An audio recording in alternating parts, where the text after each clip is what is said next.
नमस्ते। आपका जीवित मान दयालु मेरे उद्धारकर्ता प्रभु यीशु मसीह, आज के दिन के लिए, सुंदर समय के लिए जो आपने आशीष के रूप में दिया, प्रभु जी आपका धन्यवाद करता हूँ। विशेष रूप से भाई संदीप के लिए, उनकी पत्नी, उनके बच्चों के लिए, प्रभु जी जिन्होंने अपने घर के दरवाजों को आपके लिए खोला, आपने अपने बच्चों को यहाँ पर इकट्ठा किया। विशेष रूप से पास्टर साहब, भाई पिंटू, उनकी पत्नी, उनके बच्चों के लिए मैं अपने लिए आपका धन्यवाद करता हूँ। आपने हमारे रास्तों को आसान किया, हमें समय पर सुरक्षित यहाँ पहुँचाया, आपका धन्यवाद करते हैं।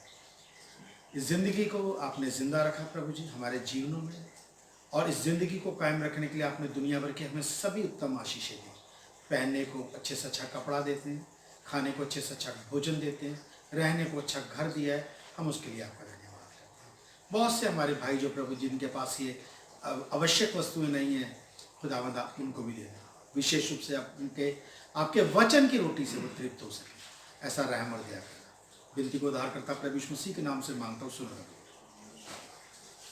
समय हमारे पास, और मैं अभी ये संडे को जब ये मैसेज ले रहा था तो मैं बड़ा आनंदित हुआ। एक्चुअली जब मैंने सिस्टर प्रीति की गवाही को मैंने सुना तो मैंने कहा क्यों ना अगले बुधवार को कुछ ऐसा ही मैसेज दिया जाए जो बहुत से लोगों के लिए आशीष का कारण बन सके।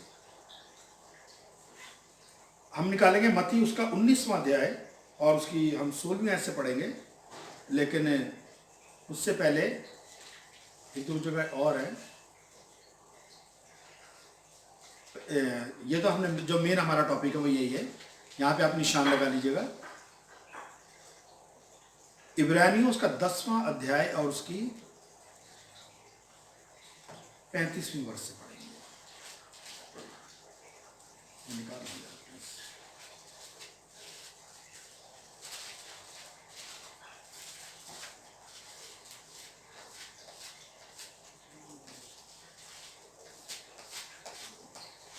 इब्रानियों उसका 10वां अध्याय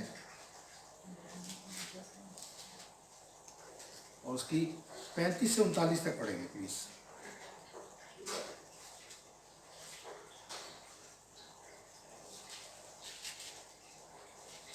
पेज नंबर 312, वर्ष 35 से 39 तक। इसलिए अपना हियाव न छोड़ो, क्योंकि उसका प्रतिफल बड़ा है। क्या लिखा है? हम ना हिम्मत हार जाते हैं। जब भी कभी हमारे जीवन में कोई भी प्रॉब्लम आती है तो हम सबसे पहले क्या हार जाते हैं? हिम्मत हार जाते हैं। हम सोचते हैं अब कुछ नहीं हो सकता, जबकि खुदावंद, आपको पता है कि खुदावंद की महिमा, खुदावंद का जलाल, उसकी सामर्थ हमारे जीवन में कब होती है? बता सकते हैं? खुदावंद हमारे जीवन में सबसे ज्यादा काम कब करता है? जब हम निर्बल होते हैं। लिखा है निर्बलता में खुदावंद की सामर्थ काम करती है।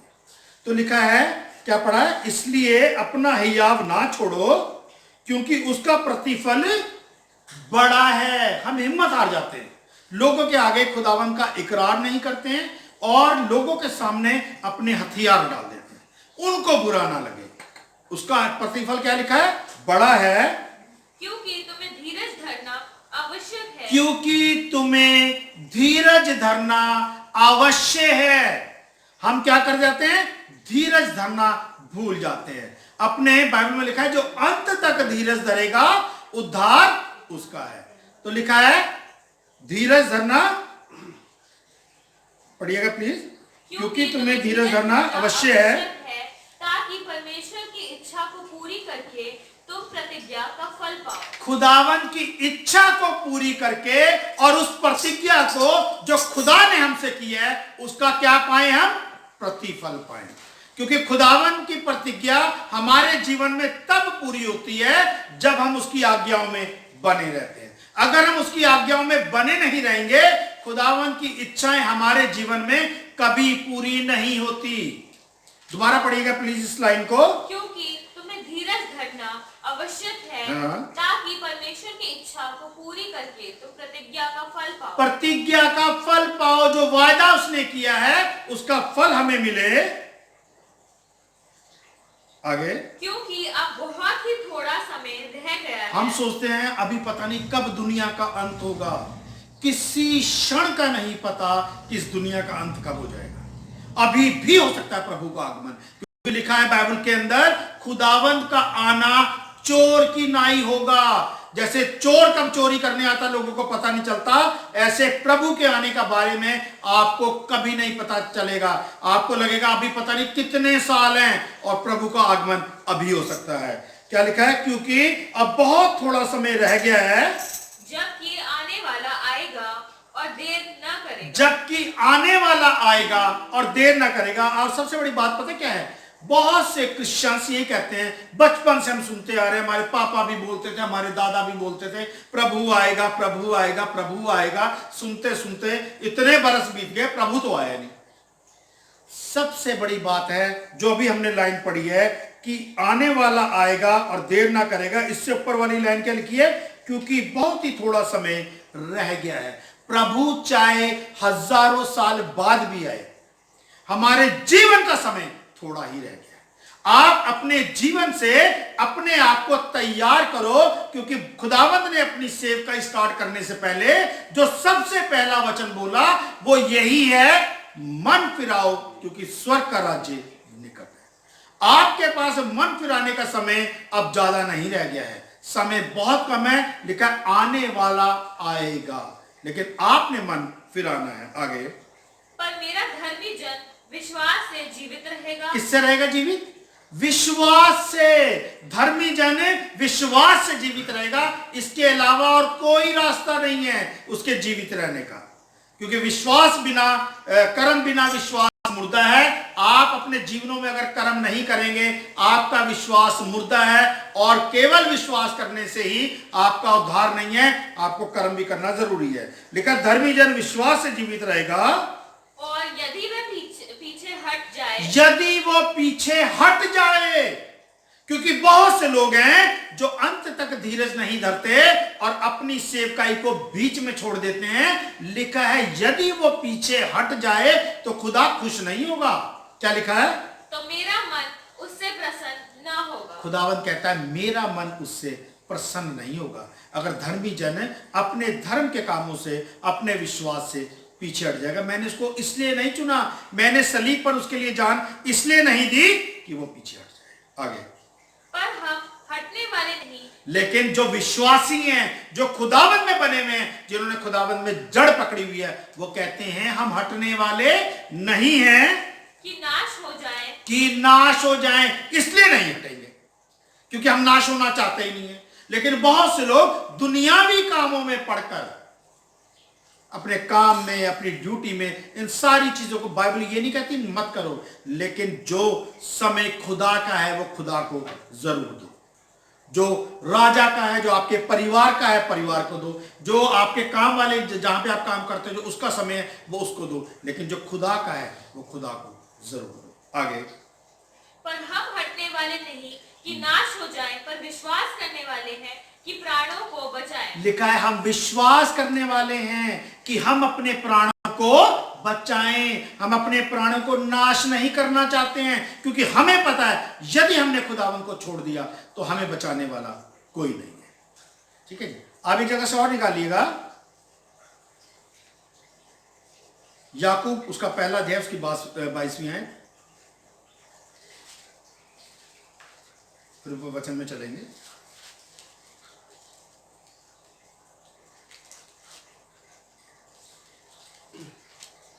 पेज नंबर 318,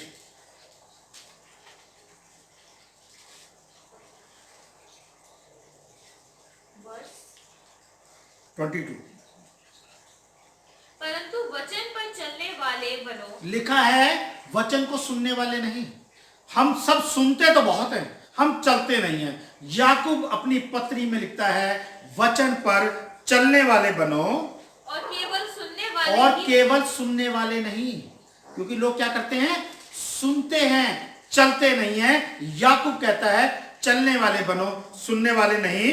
जो अपने आप को धोखा देते हैं। क्योंकि जो लोग सुनते हैं और चलते नहीं हैं, वो अपने आप को धोखा देते हैं, किसी और को नहीं देते। कि लोगों को नहीं पता, अपने आप को धोखा देते हैं। एक जगह से और निकालेंगे, अब निकालिएगा मत्ती उसका 19वां अध्याय, फिर वो आगे से पढ़ेंगे। मत्ती उसका 19वां अध्याय, वर्ष 6 पढ़ेंगे हम। 16 से। धनी युवक और अनंत जीवन। यहां पर टाइटल बड़ा अच्छा है, धनी युवक और अनंत जीवन। हम में से हर कोई अनंत जीवन पाना चाहता है बाइबल के हिसाब से, लेकिन यहां पे एक बहुत अच्छा रेफरेंस दिया है प्रभु यीशु मसीह के द्वारा। अब इस वाले रेफरेंस को सुनते हैं, और ये कहानी नहीं है, ये बिल्कुल हकीकत है। पढ़िएगा। एक मनुष्य यीशु के पास आया और उससे कहा, हे गुरु, मैं कौन सा भला काम करूं कि अनंत जीवन पाऊं? हम पता अपने जीवन में क्या सोचते हैं कि हम जितने भी अच्छे काम करते हैं ना, हम इससे स्वर्ग में जाने के लिए अपने आप को तैयार कर रहे हैं। लेकिन एक ऐसा ही आदमी प्रभु यीशु मसीह के पास आया और उसने प्रभु यीशु मसीह से कहा, हे गुरु, मैं ऐसा कौन सा अच्छा काम करूं कि मैं अनंत जीवन पाऊं। उसको पता है मैं जितने भी अच्छे काम कर रहा हूं, भूखों को खाना भी खिला रहा हूं, प्यासों को पानी भी पिला रहा हूं, नंगों को कपड़े भी दे रहा हूं, खूब दान पुण्य कर रहा हूं, लेकिन उसके बावजूद भी मैं अनंत जीवन से कोसों दूर। ये धर्म के काम सारी दुनिया करती है, तभी बाइबल में लिखा है उद्धार केवल प्रभु यीशु मसीह के एक ही नाम दिए गए जिससे उद्धार है, और वो प्रभु यीशु मसीह का है। सारी दुनिया अच्छे काम कर रही है, भूखों को खाना खिला रही है, प्यासों को पानी पिला रही है, नंगों को कपड़े दे रही है, दान पुण्य भी खूब कर रहे हैं, लेकिन उससे वो स्वर्ग के राज्य में प्रवेश करेंगे? बाइबल बताती है बिल्कुल भी नहीं। पढ़िएगा। उसने उससे कहा, तू मुझसे भलाई के विषय में क्यों पूछता है? तब प्रभु यीशु मसीह ने उस धनवान पुरुष से कहा, तू मुझसे भलाई के विषय में क्यों पूछता है कि मुझे क्या भला काम करूं कि मैं अनंत जीवन पाऊं? आगे। भला तो एक ही है, पर यदि तू जीवन में प्रवेश करना चाहता है तो आज्ञाओं को माना कर। ये वाली बात प्रभु यीशु मसीह ने बोली कि अगर तू अनंत जीवन में प्रवेश करना चाहता है तो केवल वचन को सुन नहीं बल्कि आज्ञाओं को माना कर। सुनने वाला नहीं, लोगों को बताने वाला नहीं, उस पे चलने वाला बन, आज्ञाओं को माना कर। आगे। उसने उससे कहा, कौन सी आज्ञा है? तब उसने प्रभु यीशु मसीह से क्वेश्चन किया, प्रभु कौन सी आज्ञा है, मुझे बता कौन सी आज्ञा है जो मैं नहीं मानता। उसने प्रभु यीशु मसीह से यह सवाल किया। आगे। यीशु ने कहा, यह कि। तब प्रभु यीशु मसीह ने क्या कहा? यह कि। उसके बाद उन्होंने आज्ञाएं बोलनी शुरू की। सुनिएगा। हत्या न करना, ये 10 हुक्म के अंदर ये वाली आज्ञा है। आगे। व्यभिचार न करना, व्यभिचार न करना, ये भी 10 हुक्म के अंदर आज्ञा है। चोरी न करना, चोरी ना करना, ये भी 10 हुक्म के अंदर आज्ञा है। झूठी गवाही ना देना, झूठी गवाही ना देना, ये भी 10 हुक्म के अंदर की आज्ञा है। अपने पिता और अपनी माता का आदर करना, अपने पिता और अपनी माता का आदर करना, ये भी 10 हुक्म के अंदर की आज्ञा है। आगे। और अपने पड़ोसी से अपने समान प्रेम रखना, और अपने पड़ोसी से अपने समान प्रेम रखना, ये वाली आज्ञा उसमें नहीं है। 10 हुक्म के अंदर ये वाली आज्ञा नहीं है जो प्रभु यीशु मसीह ने सबसे बाद में बोली।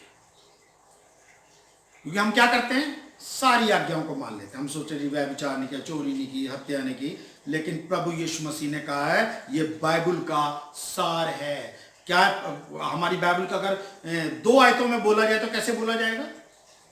बाइबल हमें क्या बताती है? अगर आपने 2 वर्ष में अगर किसी को पूरी बाइबल बतानी है तो कैसे बताएंगे?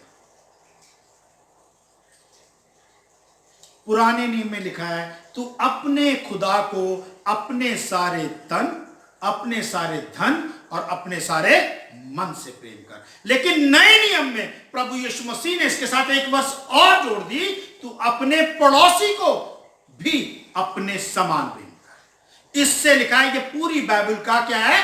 सार है। अगर पूरी बाइबल अगर आप किसी को 2 वर्ष में बताना चाहो, वो ये 2 वर्ष है। ठीक है जी। उसमें क्या लिखा है कि अपने पड़ोसी को अपने समान प्रेम करे। आगे देखिएगा। उस जवान ने उससे कहा, इन सबको तो मैंने माना है। तब उस जवान ने प्रभु यीशु मसीह से कहा, प्रभु ये आज्ञा तो मैं सारी मानता हूं, लेकिन ये मानने के बाद भी उसको पता है कि अभी भी वो अनंत जीवन से बहुत दूर है। आज्ञा मान रहा है। प्रभु यीशु मसीह ने ये नहीं कहा तू झूठ बोल रहा है, क्योंकि अगर वो झूठ बोलता तो प्रभु यीशु मसीह बोल देते तू झूठ बोल रहा है। उसने कहा इन सब आज्ञाओं को तो मैं मानता हूं। आगे, अब मुझ में किस बात की घटी है? तब उसने प्रभु यीशु मसीह से पूछा, क्योंकि बहुत बार क्या होता है, हम कई काम ऐसे करते हैं, हमें लगता है हम अच्छे काम कर रहे हैं, लेकिन सामने वाला बताता है कि हमारे में कमी क्या है। तब उसने प्रभु यीशु मसीह से पूछा। उसने कहा इसको क्या पता होगा मेरे जीवन के बारे में, लेकिन उसे ये नहीं पता कि जिससे तू बात कर रहा है वो खुदा है। उसको हर एक के जीवन में पैदा होने से पहले और मरने के बाद तक का पता है। उसने कहा अब मैं क्या करूं? दोबारा पढ़िएगा इसको प्लीज। इन सबको तो मैंने माना है। इन सबको तो मैंने माना है।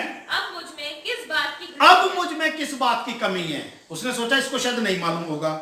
आगे, यीशु ने उससे कहा, यदि तू सिद्ध होना चाहता है। हम अपने जीवन में ना सारे चर्च में जाना, गाने गाना, बाइबल पढ़ना, दुआ करना, लोगों को भूखों को खाना खिलाना, प्यासों को पानी पिलाना, कपड़े पहनाना, हम सोचते हैं यही हमारी धार्मिकता है। लेकिन बाइबल बताती है अगर आप ये सारे काम कर रहे हैं उसके बावजूद भी आप सिद्ध नहीं हो रहे। सिद्ध केवल एक है, अर्थात प्रभु यीशु मसीह। लेकिन प्रभु यीशु मसीह ने यहां सिद्ध होने के लिए हमें क्या बताया? एक रास्ता बताया। क्या बताया? यदि तू सिद्ध होना चाहता है, इसका मतलब ये सारे धर्म के काम करने के बाद भी वो मनुष्य सिद्ध नहीं हो पा रहा था। हाँ, क्या लिखा है? यदि तू सिद्ध होना चाहता है तो जा अपना माल बेचकर कंगालों को दे और तुझे स्वर्ग में धन मिलेगा। इस वर्ष से आपको क्या चीज पता चल रही है, बता सकते हैं प्लीज? दोबारा पढ़िएगा। यदि तू सिद्ध होना चाहता है तो अपना माल कंगालों को बेचकर, अपना माल बेचकर कंगालों को दे और तुझे क्या, स्वर्ग में बड़ा धन मिलेगा। ये ना बस, क्या पता चल रहा है इससे, बता सकते हैं? विश्वास की कमी। विश्वास की कमी, ठीक है। और कोई? इस वर्ष से आपको क्या पता चल रहा है? एक बार दोबारा पढ़िएगा प्लीज। अपना माल बेचकर कंगालों को दे और बड़े ध्यान से सुनना। अपना माल बेचकर कंगालों को दे और तुझे स्वर्ग में धन मिलेगा। और तुझे स्वर्ग में धन मिलेगा। पहली बात तो क्या बता दी है? दुनिया कहती है कि इस दुनिया में हम खाली हाथ आए हैं और खाली हाथ जाएंगे। बाइबल लोग कहते हैं जी, सारे धर्म ये कहते हैं, लेकिन बाइबल बताती है अगर आपने अपना धन बेचकर कंगालों को दे दिया तो आप अपने इस धन को स्वर्ग में लेके जा सकते हैं। पहली बात ये। जो दूसरी बात आप बताइए, ये तो मैंने आपको वैसे बता दिया बेस। दूसरी बात इसमें क्या पता चल रही है? इसमें प्रभु यीशु मसीह ने उसको श्योर कर दिया कि तू अगर ऐसा करेगा तो तू सिद्ध हो जाएगा और तेरा स्वर्ग में जाना निश्चित है। गारंटी दे दी कि तुझे ये धन जो तूने बेचा है, कंगालों को दिया है, तुझे कहां मिलेगा? स्वर्ग में। तो स्वर्ग में कब मिलेगा? जब तू स्वर्ग के जाने के योग्य बन जाएगा। अब जब तूने ये काम किया तो तेरा स्वर्ग में जाना निश्चित हो गया है। आगे पढ़िएगा। और आकर मेरे पीछे हो ले। बाइबल के अंदर बहुत कम लोगों को प्रभु यीशु मसीह ने, पहले तो अपने कुछ चेलों को बोला मेरे पीछे हो ले, और केवल ये धनवान है जिसको प्रभु यीशु मसीह ने बोला मेरे पीछे हो ले। एक और था जिसने कहा प्रभु, जिसमें दुष्ट आत्मा है, जिसने कहा मैं प्रभु आपके पीछे आना चाहता हूं। मना कर दिया प्रभु यीशु मसीह। लेकिन इसको प्रभु यीशु मसीह ने कहा क्योंकि अगर तू ये काम कर लेगा तो तू सिद्ध हो जाएगा और सिद्ध होने के बाद तू मेरे पीछे आ सकता है, क्योंकि मुझे सिद्ध मनुष्यों की ही जरूरत है। आगे। परंतु वह जवान ये बात सुन उदास होकर चला गया। लिखा है ये बात सुनकर वो जवान उदास होकर चला गया। क्यों उदास होकर चला गया? क्योंकि उसने स्वर्ग को अपने धन से ज्यादा तुच्छ समझा। उसने कहा स्वर्ग में जाना नामंजूर है, लेकिन धन बेचकर उनको कंगालों को देना यह मुझे मंजूर नहीं। धन के साथ इतना लगाओ, और ये लगाव उस धनवान का नहीं है, ये लगाव पूरी दुनिया का आज भी है। पढ़िए देखिए आगे क्या। क्योंकि वह बहुत धनी था। क्योंकि वो बहुत धनी था। आगे। तब यीशु ने अपने चेलों से कहा, मैं तुमसे सच कहता हूँ कि धनवान का स्वर्ग के राज्य में प्रवेश करना कठिन है। कितनी बड़ी बात बोल दी। प्रभु यीशु मसीह ने यह नहीं कहा धनवान स्वर्ग के राज्य में प्रवेश नहीं कर सकते। लिखा है धनवान का स्वर्ग के राज्य में प्रवेश करना कितना कठिन है, बहुत मुश्किल है। क्योंकि ये नहीं कि धन खुदावन ने, क्या इब्राहिम नहीं था धनवान, याकूब नहीं था, सुलेमान नहीं था, अय्यूब नहीं था, बहुत से, ये डैनियल वगैरह सब वजीर थे, बहुत धन था इनके पास, और आज भी खुदावन के बड़े सेवक हैं जिनके पास बड़ा धन है। क्या लिखा है? यीशु ने अपने चेलों से कहा, मैं तुमसे सच कहता हूं कि धनवान का स्वर्ग के राज्य में प्रवेश करना कितना कठिन है। और कितना कठिन है अब आगे पता चलता है। तुमसे फिर कहता हूँ कि परमेश्वर के राज्य में धनवान के प्रवेश करने से ऊंट का सुई के नाके में से निकल जाना सहज है। इतना कठिन है धनवान का स्वर्ग के राज्य में प्रवेश करना। खुदावन कहता है जो सुई का नाका है उसमें से ऊंट निकल जाएगा। सुई का छेद कितना सा होता है? इतना सा होता है ना। इसमें से कहता है ऊंट तो निकल जाएगा, लेकिन धनवान का स्वर्ग के राज्य में प्रवेश करना इससे भी ज्यादा कठिन है, इससे भी ज्यादा कठिन है। और सारी दुनिया धन के पीछे भाग रही है। बाइबल में एक जगह लिखा हुआ है कि पैसा जो है ना सब बुराइयों की जड़ है, और लिखा है जो खुदावंद आपको धन देता है ना उसमें संतोष करना सीखो। अगर खुदावंद ने आपको दो वक्त की रोटी पूरी मिल रही है, पहनने को अच्छा कपड़ा मिल रहा है, रहने को घर दिया है, बाइबल कहती है उसमें संतोष करना सीखो। क्योंकि अगर आप और ज्यादा लालसा करते चले जाओगे, ये लालसा आपकी बढ़ती चली जाएगी, और अगर धन के प्रति आपकी लालसा बढ़ रही है तो आप स्वर्ग के राज्य से उतना ही ज्यादा दूर होते जा रहे हो। आगे पढ़िएगा।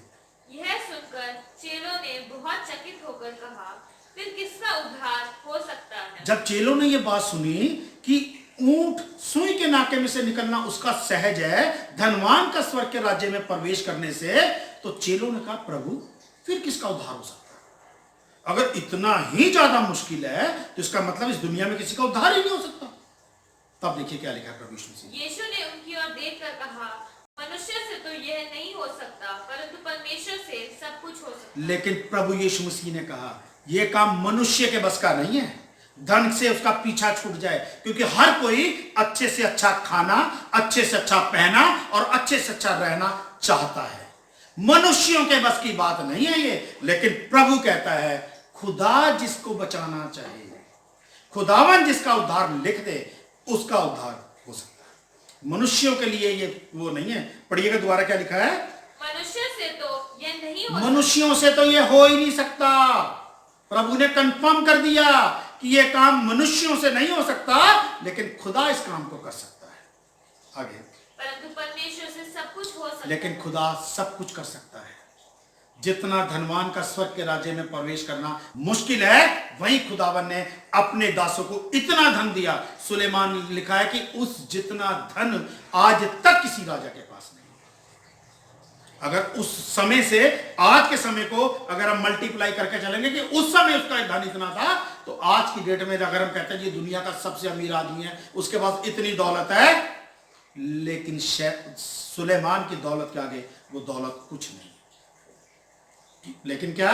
खुदावंद के भय में चलने से। आगे।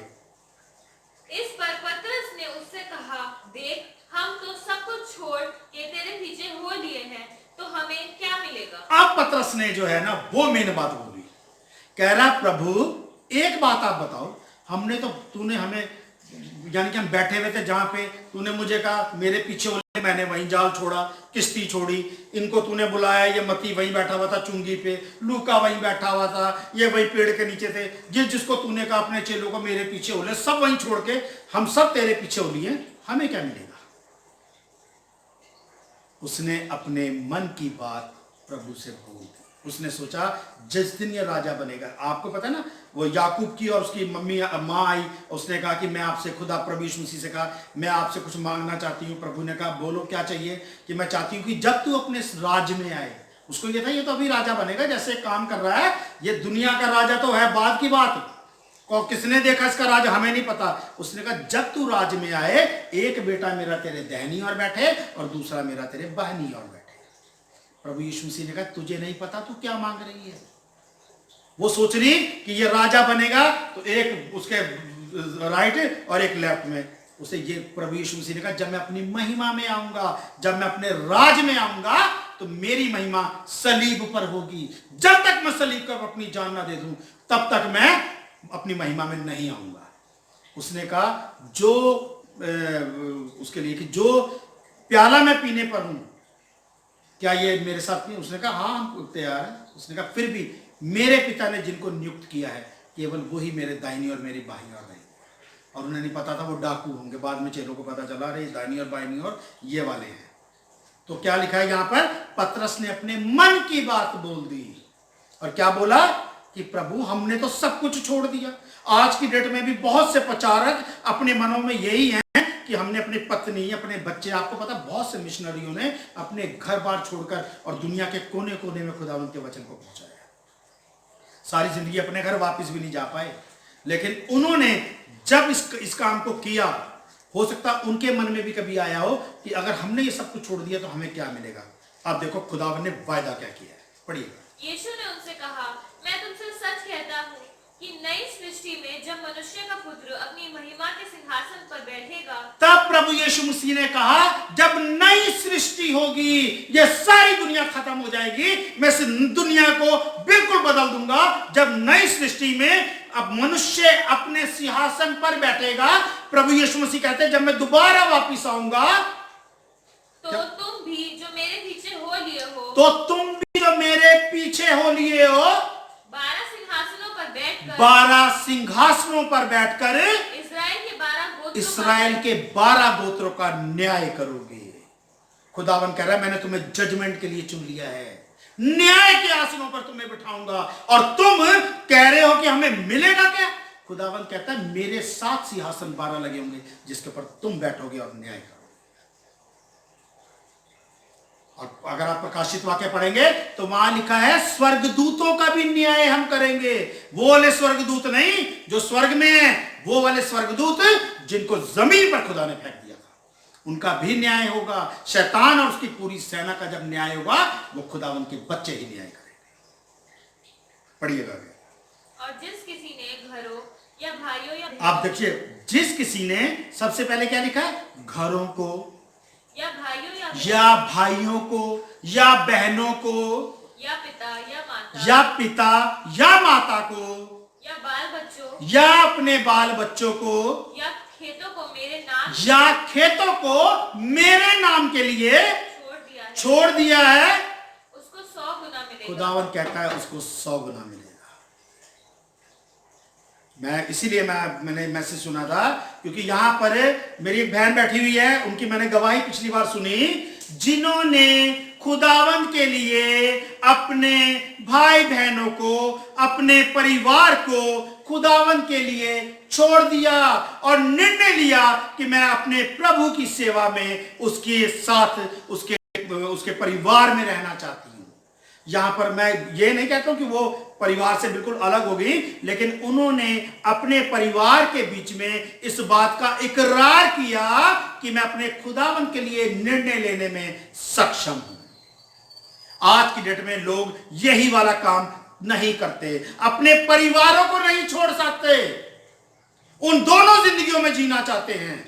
अपने बहन भाइयों को नहीं छोड़ पाते, दोनों जिंदगियों में जीना चाहते हैं। अपने व्यापार को, खेतों को नहीं छोड़ सकते, दोनों जिंदगियां जीना चाहते हैं। लेकिन खुदावन कहता है यदि तुम मेरे लिए इन सबको छोड़ दिया तुमने, खुदावन कहता है इसका 100 गुना तुम्हें मिलेगा। कलीसिया में चले जाओ, तुम्हें सैकड़ों भाई और सैकड़ों बहनें मिल जाएंगी।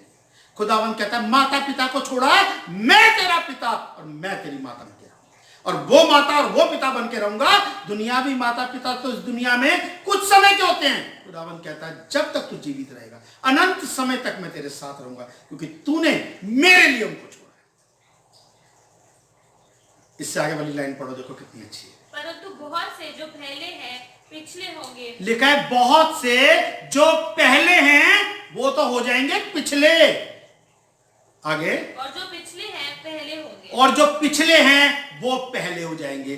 जिन्होंने, जो कहते हैं ना हम तो बॉर्न क्रिश्चियन है, परिवार में हमारे क्रिश्चियन में, मेरे पापा भी क्रिश्चियन, मेरे दादा भी क्रिश्चियन, पता नहीं कितनी पुस्तें हो गई हैं। खुदावन कहता है ऐसे लोग तो हो जाएंगे पीछे, क्योंकि ऐसे लोग आज तक ये निर्णय नहीं ले पाए। लेकिन जो नए क्रिश्चियन पैदा हुए हैं, पहले वाले तो पीछे हो गए, और जो अब क्रिश्चियन जिन्होंने ये निर्णय ले लिया अपने परिवार के बीच में, मैं प्रसाद नहीं खाऊंगा या खाऊंगी, मैं खुद उनके आगे मुंह सर नहीं झुकाऊंगी, जिन्होंने ये निर्णय ले लिया वो अब वाले आगे आ गए। ये नहीं कि वो अब आए हैं तो वो पीछे हो जाएंगे, पहले वाले तो पीछे हो गए और पीछे वाले जो बाद में अब बने हैं वो पहले आ जाएंगे।